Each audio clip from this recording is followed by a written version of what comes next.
বন্ধুরা, সকল বন্ধুকে স্বাগত জানাই। ছোট্ট একটা মিনি ব্লগ নিয়ে চলে এসেছি। দেখো বন্ধুরা, আলু ভাজা হচ্ছে আর চিংড়ি মাছ বড়ি দিয়ে আজকের বানানো হবে সবজিটা। আর দেখো পেঁয়াজ কেটে নিয়েছি, আদা রসুন আর শুকনো লঙ্কা ভালো করে পেস্ট করে নিয়েছি আর জিরের গুঁড়ো। আলুগুলো ভাজা হয়ে গেছে, আলুগুলো নামিয়ে নেবো। দিয়ে দিয়েছি বড়ি,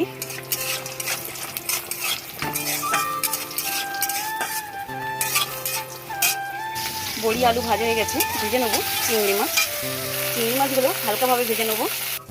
তেল গরম হয়ে গেছে, দিয়ে দেবো হালকা করে জিরে ফোড়ন, দিয়ে দেবো কুচিয়ে রাখা পেঁয়াজ,